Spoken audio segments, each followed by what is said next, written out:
ಒಬ್ಬ ನಕಲಿ ಹೋರಾಟಗಾರ, ಪೇಮೆಂಟ್ ಹೋರಾಟಗಾರ ಅಂತ ಕೂಡ ಹೇಳ್ಬೋದು.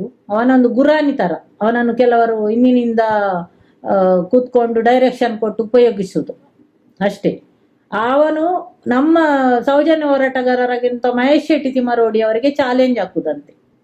ಅವರ ಒಂದು ರೋಮಕ್ಕೂ ಸರಿ ಇಲ್ಲ, ಅವರ ಕಾಲಿನ ಧೂಳಿಗೂ ಸರಿ ಇಲ್ಲ. ಇವನು ಅವರಿಗೆ ಚಾಲೆಂಜ್ ಹಾಕುದಂತೆ, ಉಜಿರೆಗೆ ಬರ್ತಾನಂತೆ.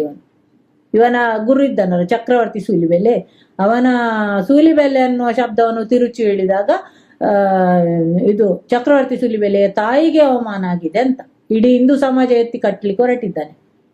ಅದು ಇವನ ಕನಸಿನ ಮಾತು, ಖಂಡಿತ ಆಗುದಿಲ್ಲ. ಅಂದ್ರೆ ಎಲ್ಲ ಇಲ್ಲಿ ಮುಟ್ಟಾಳರಿರುವುದಲ್ಲ. ನಿನ್ನ ಆ ಒಂದು ಮಾತನ್ನು ಇಟ್ಕೊಂಡು ಸೌಜನ್ಯ ಹೋರಾಟ ದಿಕ್ಕು ತಪ್ಪಿಸ್ತೇನೆ ಅಂತ ತಿಳ್ಕೊಂಡಿದ್ರೆ ಅದು ಮುಟ್ಟಾಳತನ ಅಂತ ಹೇಳ್ತೇವೆ ನಾವು. ನಿನ್ನನ್ನು ಒಪ್ಪಿಕೊಳ್ಳಿಕ್ಕೆ ಇಲ್ಲಿ ಯಾರು ರೆಡಿ ಇಲ್ಲ. ನಿನ್ಗೆ ಕೆಲವು ಪ್ರಶ್ನೆ ಕೇಳ್ತೇವೆ ನಾವು, ಅದಕ್ಕೆ ಉತ್ತರ ಹೇಳ್ಬೇಕು ನೀನು.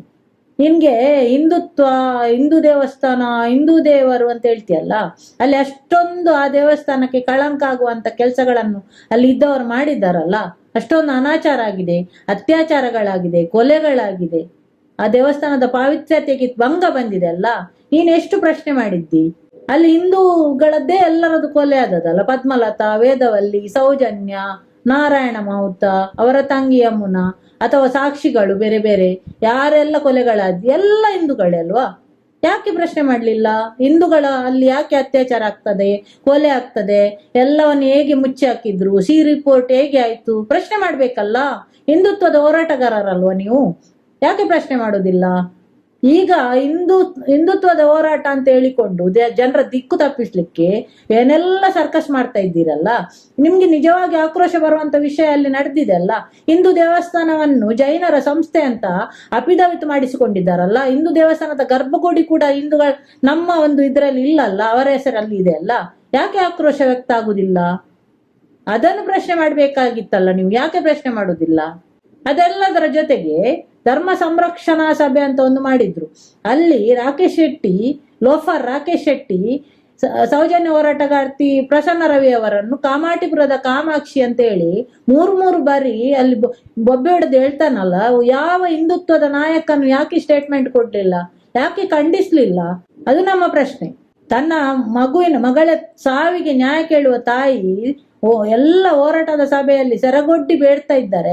ಆ ಸೆರಗಿನ ಬಗ್ಗೆ ಒಬ್ಬ ಉಜಿರೆ ಅಶೋಕ ಭಟ್ಟ ಎಷ್ಟು ಕೆಟ್ಟದಾಗಿ ಅವರನ್ನು ತೇಜೋವಧೆ ಮಾಡಿದ್ದಾನೆ. ಆ ಸೆರಗಿನ ಬಗ್ಗೆ ಮಾತಾಡಿ ಇಡೀ ಹಿಂದೂ ಮಹಿಳೆಯರ, ಇಡೀ ಸಮಾಜದ ಮಹಿಳೆಯರ ಸೆರಗಿನ ಬಗ್ಗೆ ಮಾತಾಡಿದ್ದಾನೆ.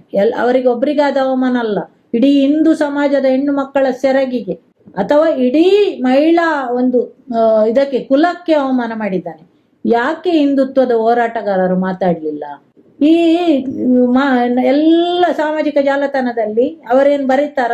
ಸೌಜನ್ಯ ನಮ್ಮ ಯಾವ್ದಾದ್ರು ಸಾಮಾಜಿಕ ಜಾಲತಾಣದಲ್ಲಿ ಯಾರಿಗಾದ್ರೂ ಉತ್ತರ ಕೊಡ್ತಾರ? ಅವರು ಅದನ್ನು ಉಪಯೋಗ ಮಾಡ್ತಾರ? ಯಾಕೆ ಸೌಜನ್ಯನ ಅಮ್ಮನ ವಿಷಯಲ್ಲಿ ಯಾರ್ಯಾರಿಗೂ ಕಟ್ಟಿಕೊಟ್ಟು ಏನೇನೋ ಅವರ ಬಗ್ಗೆ ಕೆಟ್ಟ ಕೆಟ್ಟ ಮಾತುಗಳು? ಯಾಕೆ? ಅವರ ಮಾತೆ ಅಲ್ವಾ, ತಾಯಿ ಅಲ್ವಾ? ಅವಮಾನ ಆಗುದಿಲ್ವಾ? ನಿಮ್ಗೆ ಮಾತ್ರ ಅವಮಾನ ಆಗುದಾ? ಇಡೀ ಹಿಂದೂ ಸಮಾಜದಲ್ಲಿ ಗೊಂದಲ ಎಬ್ಬಿಸ್ಬೇಕು. ಸೌಜನ್ಯ ಹೋರಾಟ ಆಗಬಾರ್ದು, ಮರುತನಿಕೆ ಆಗಬಾರ್ದು, ಪ್ರಬಲನನ್ನು ರಕ್ಷಿಸ್ಬೇಕು ಅಷ್ಟೇ. ಸೂಟ್ ಕೇಸ್ ಬಂದಿದೆ, ಅದರ ಋಣ ತೀರಿಸ್ಬೇಕು. ಅದಕ್ಕೆ ಬೇರೆ ಬೇರೆ ರೀತಿಯ ಮುಖವಾಡಗಳು, ಧರ್ಮ, ದೇವರು, ದೇವಸ್ಥಾನ ಅನ್ನೋದು. ಯಾಕೆ ಇಂತ ನಕಲಿ ಹೋರಾಟ? ಹೇಳ್ಬೋದಲ್ಲ ಬಾಯಿ ಬಿಟ್ಟು, ಪ್ರಬಲರನ್ನು ರಕ್ಷಿಸ್ಲಿಕ್ಕೆ ನಾವು ಕಮಿಟೆಡ್ ಆಗಿದ್ದೇವೆ ಅಂತ ಒಪ್ಪಿಕೊಳ್ಳಿ. ನೀವು ಮಾಡುವುದೊಂದು, ಹೇಳುವುದೊಂದು. ನೀವು ಅದೆಲ್ಲದರ ಜೊತೆಗೆ ಕೆಲವೊಂದು ವಿಚಾರಗಳು ನಾವು ಹೇಳಲೇಬೇಕು. ಕೆಲವೊಂದು ವಿಚಾರಗಳನ್ನು ನೀವು ಎಲ್ಲ ಹಿಂದೂ ಸಮಾಜವನ್ನು ದಿಕ್ಕು ತಪ್ಪಿಸ್ಲಿಕ್ಕೆ ಬೇರೆ ಬೇರೆ ನಾಟಕ ಮಾಡ್ತೀರಲ್ಲ. ವಸಂತ ಗಿಳಿಯಾರಿದ್ದಾರಲ್ಲ, ಅವನು ಮೊನ್ನೆ ಮೀಡಿಯಾದಲ್ಲಿ ಕುತ್ಕೊಂಡು ಹೇಳ್ತಾನೆ, ಧರ್ಮಾಧಿಕಾರಿ ಅವರ ಬಗ್ಗೆ ಕಾಮಾಂಧ ಅಂತ ಬರೀತಾರೆ ಎಲ್ಲರೂ, ನಮ್ಗೆ ಧಾರ್ಮಿಕ ಭಾವನೆಗೆ ಧಕ್ಕೆ ಆಗುವುದಿಲ್ವಾ ಅಂತ ಪ್ರಶ್ನೆ ಮಾಡ್ತಾನೆ. ಇದೇ ವಸಂತ ಗಿಳಿಯಾರ 2-3 ವರ್ಷದ ಮೊದಲು ಕಟೀಲು ಕ್ಷೇತ್ರದ ಬಗ್ಗೆ ಎಪಿಸೋಡ್ ಮಾಡ್ತಾ ಇದ್ದ. ಆಗ ಅಸುರರೋ ಅಂತ, ಅಂದ್ರೆ ಅಸ್ರನ್ನರು ಏನು ಅಲ್ಲಿ ತಲೆತಲಾಂತರದಿಂದ ದುರ್ಗಾ ಪರಮೇಶ್ವರಿ ಅಮ್ಮನನ್ನು ಪೂಜೆ ಮಾಡಿಕೊಂಡು ಬರುವಂತ ಏನು ಅಸ್ರನ್ನರ ಕುಟುಂಬ ಇದೆ, ಅದನ್ನು ಇವನು ರಕ್ಕಸರಿಗೆ ಹೋಲಿಸಿದ್ದ. ನಮ್ಗೆ ಯಾರಿಗೂ ಧಾರ್ಮಿಕ ಭಾವನೆಗೆ ಧಕ್ಕೆ ಬರ್ಲಿಲ್ವಾ? ಆಗ ಯಾಕೆ ನಿಮ್ಗೆ ಅಲ್ಲಿ ಧರ್ಮಾಧಿಕಾರಿಗೆ ಹೇಳಿದಾಗ ಮಾತ್ರ ಚುಚ್ಚುತ್ತಾರಲ್ಲ, ಬೇರೆಯವರಿಗೆ ಹೇಳುವಾಗ ಚುಚ್ಚುದಿಲ್ವಾ? ಅಂದ್ರೆ ಸೂಟ್ಕೇಸ್ ಬಂದ ಕಡೆ ಮಾತ್ರ ನೀವು ನಿಮ್ಮದು ಧಾರ್ಮಿಕ ಭಾವನೆಗೆ ಧಕ್ಕೆ ಆಗುದಾ? ಇದೆಲ್ಲ ನಾವು ಕೇಳಲೇಬೇಕಲ್ಲ. ಸೂಲಿಬೆಲೆ ಮೇಲೆ ಚಕ್ರವರ್ತಿ ಸೂಲಿಬೆಲೆ ಮೇಲೆ ಆಕ್ರೋಶದ ಮಾತಾಡಿದ್ರಲ್ಲಿ ತಪ್ಪೇನು? ಒಂದು ಸಮಯದಲ್ಲಿ ಬಂದು ಸೌಜನ್ಯನಿಗೆ ನ್ಯಾಯ ತೆಗಿಸಿಕೊಡ್ತೇನೆ ಅಂತ ಬಂದವನು ಅಲ್ಲಿ ಹೋಗಿ ಡೀಲಿಂಗ್ ಮಾಡಿಕೊಂಡು ಸುಟ್ಕೇಸ್ ಇಟ್ಕೊಂಡು ಹೋದವನು ಈಗ ಸಮೀರ್ನ ವಿಡಿಯೋ ಬಂದ ಮೇಲೆ ಎಲ್ಲಿಂದ ಪ್ರತ್ಯಕ್ಷ ಆದದ್ದು?